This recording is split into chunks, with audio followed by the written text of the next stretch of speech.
Well, welcome to the 700 Club, and thanks so much for joining with us. Today, we start off with a little bit of politics.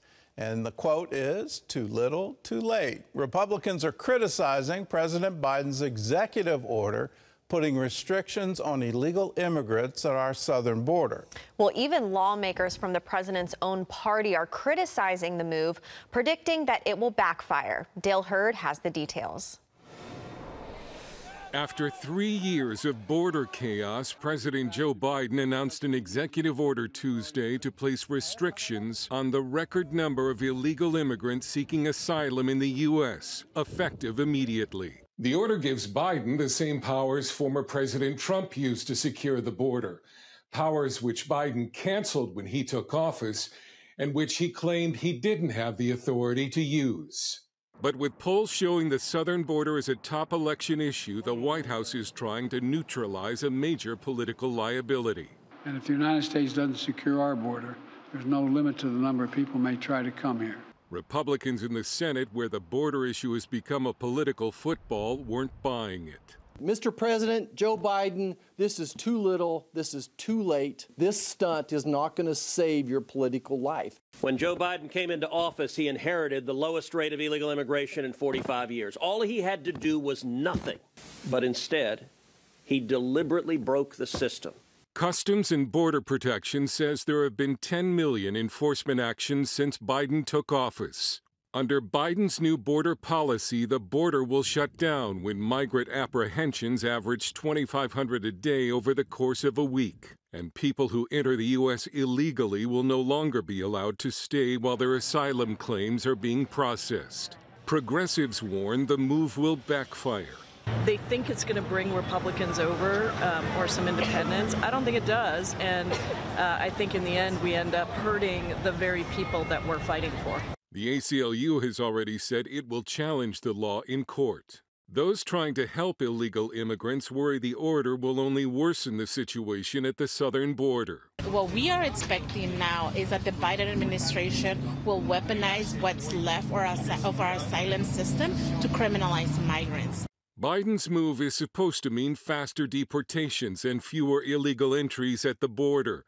But Biden's expected election opponent, former President Donald Trump, wasn't buying it. The truth is that Joe Biden's executive order won't stop the invasion. It's weak and it's pathetic. Biden's order makes for exceptions for unaccompanied minors, victims of human trafficking, immigrants with severe medical emergencies, and those facing threats to their safety. Dale Hurd, CBN News. Well, obviously, it's an election year, and so this is an election strategy, trying to take one of the policies that has been a signature of the Biden administration since the beginning. He campaigned on the border wall. He was against it, and Trump was obviously for it. It's called the Trump wall, and then he opened the borders. When you hear the stats, 10 million enforcement actions. When you hear from the Democrat mayor of Chicago and the Democrat mayor of New York, this has gotten out of control. There are more people here that our social services cannot take care of. We can't even find housing for them. When was the wake-up call? Well, it appears the wake-up call is based on polling data. And that is always makes me question, what were you thinking the past 3 years? Why did you have this, welcome home sign up on our southern border? Well, it's changed. We've been raising the alarm on this for some time now. And when you hear, especially from Home Security, that there's great potential for terrorist cells to be part of this 10 million, it does make you scratch your head. What in the world were you thinking all this time? Well, in other news, the House of Representatives sent a strong message to the International Criminal Court yesterday. John Jessup has more on that story from our CBN News Bureau in Washington. John? A bill sanctioning the ICC over a recent decision targeting Israeli leaders. CBN Middle East correspondent Julie Stahl has more. In a show of support for Israel, the Republican-led House approved a bill to punish the ICC for its decision to issue arrest warrants for top Israeli leaders over the war in Gaza. Representative Chip Roy, who introduced the bill, told CBN News it sends a strong message that Israel's leaders can't be targeted for defending their people. They are carrying out the war with, frankly, a historic effort to target Hamas without endangering civilians. Civilians are going to obviously, unfortunately, lose their lives in combat. But Israel was attacked. Israel's continuing to be attacked. People forget that, right?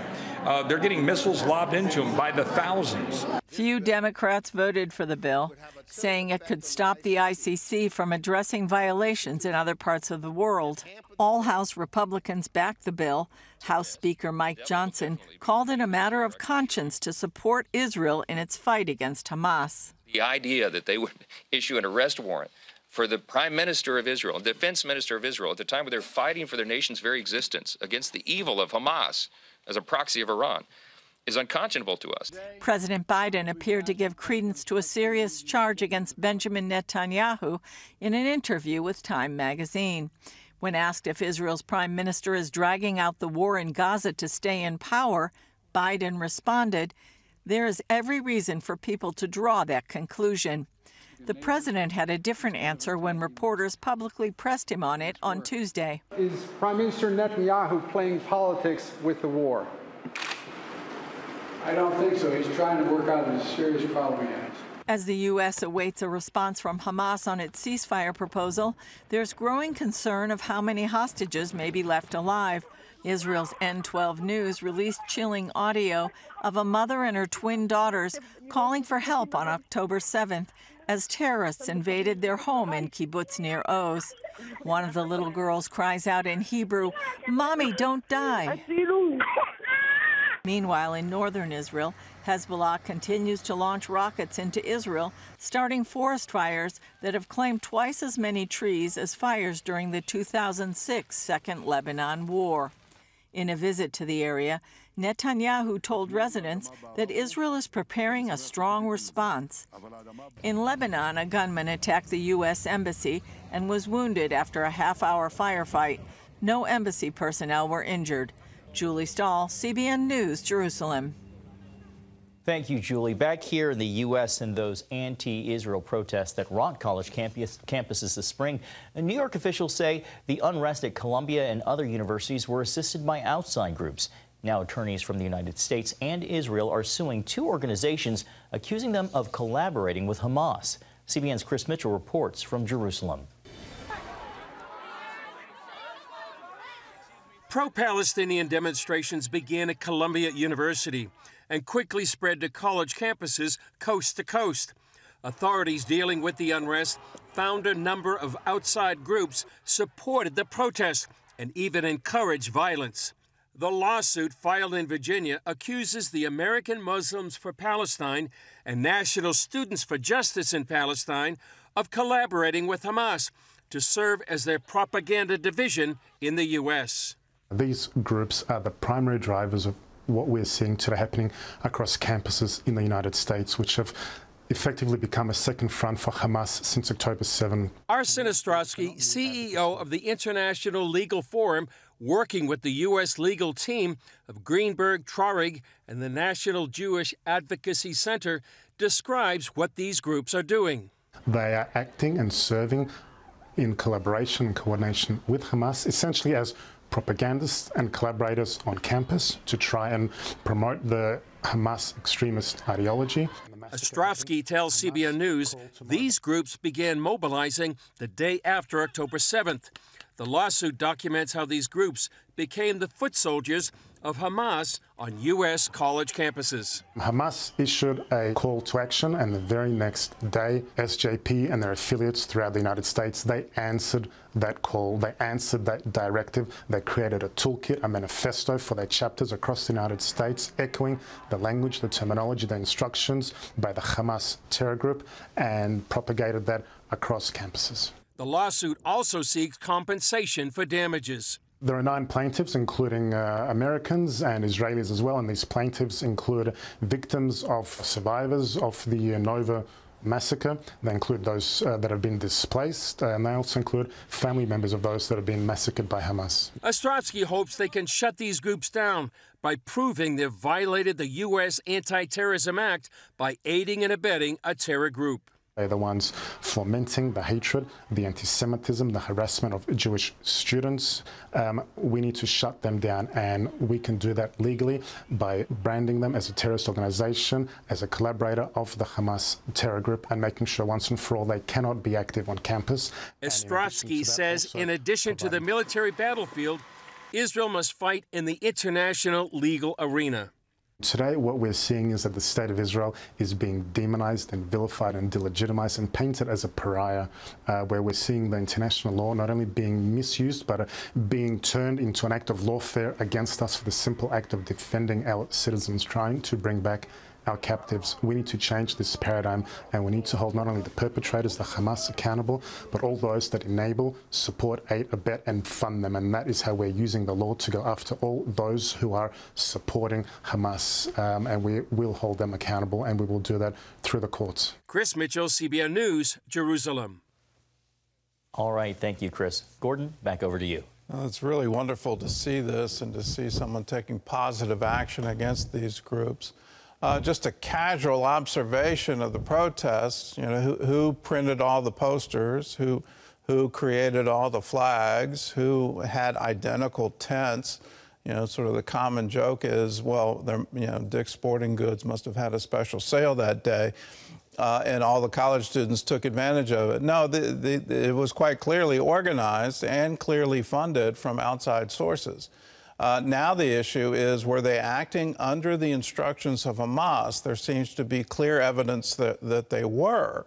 And that was the call the day after the massacre for support, and that was a worldwide call. Then when you hear the head of Hamas thank the students, and I find that absolutely incredible, he sends a special thank you to them for being part of the, quote, flood, close quote. And that was the call. That was the Alaska flood, was the name of the action on October 7th. That's what they called it. Let me add to it. When you have an Ayatollah in Iran thanking them too, that shows just how deep this goes. That this isn't just some sort of spontaneous student protest. This was a well-orchestrated propaganda campaign. In that campaign, truth has been turned on its head, where Israel is being accused of genocide. Israel is being accused by of war crimes, and it was Hamas that committed them all. Using civilians as shields is a war crime. Taking hostages, civilian hostages, away from their homeland, war crime. Using rape as a method of war is a war crime. Who is calling for genocide? Whenever you hear from the river to the sea, that is a call for genocide. That is part of the founding document of Hamas. They want to wipe Israel off the map, and they want to kill every single Jew in Israel. That's where the genocide is. Truth needs to get standing up and saying, no, not on our watch. You don't get away with these kinds of lies. You don't get away with this kind of propaganda. Not here in America. You don't get to do it.